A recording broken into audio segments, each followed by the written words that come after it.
এক সপ্তাহের ব্যবধানে তিনটি ভয়াবহ অগ্নিকাণ্ড দেশের স্পর্শকাতর এলাকা চট্টগ্রাম ইপিজেড ও শাহজালাল আন্তর্জাতিক বিমানবন্দরে লেগেছে আগুন। এসব ঘটনার পেছনে কোনো উদ্দেশ্য রয়েছে কিনা সেই প্রশ্ন তুলছেন বিশেষজ্ঞরা।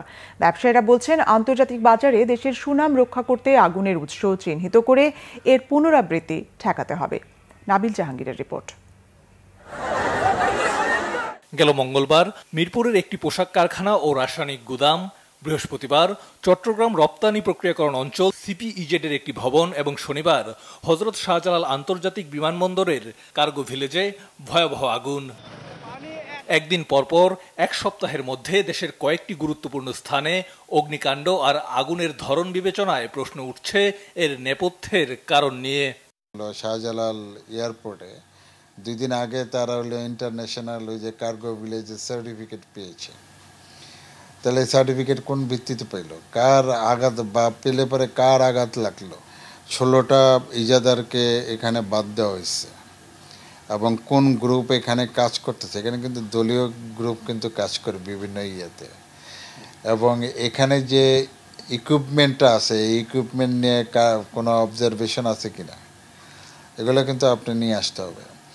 তারপরে যারা এখানে জিনিসপত্র নিয়ে আসছে তাদের ব্যাংক স্টেটমেন্টটা নিতে হবে, ইন্স্যুরেন্স স্টেটমেন্ট নিতে হবে। এমনও হইতে পারে যার ঋণ খেলাপি ছিল, ওইটাকে কভার আপ করার জন্য সে এটা করতে পারে। অনেকে হলো যে এখানে ইন্স্যুরেন্স গেমের জন্য হইতে পারে, সে হয়তো 1 লাখ টাকার জিনিস আনছে, সে হয়তো 1 কোটি টাকার সে করতে পারে। ব্যবসায়ীরা বলছেন, এ ধরনের ঘটনা বহির্বিশ্বে বাংলাদেশের সুনাম ক্ষুণ্ণ করবে, যার প্রভাব পড়বে অর্থনীতিতেও। বহির্বিশ্বে কিন্তু এই ধরনের ক্রমাগত আগুন লাগা বা বিভিন্ন গুরুত্বপূর্ণ স্থাপনায় এই যে আগুন হওয়াটা, এটা কিন্তু খুব ভালো কোনো মেসেজ বহন করে না। ইমেজের দিক থেকে ডেফিনেটলি আমাদের ব্যবসায়িকভাবে তো ক্ষতি হয়েছেই, সেই সাথে ইমেজের ক্ষতিটা আরও অনেক বেশি হবে। যদি কোনো ইস্যুস থেকেও থাকে, নাশকতা বা অন্য কোনো যেগুলো সাসপেক্ট করা হচ্ছে, আমরা সেটা উড়াই দিব কেন? আমাদের অ্যাটলিস্ট সামনে যাতে না হয়, সামনে যাতে আমরা কন্ট্রোল করতে পারি।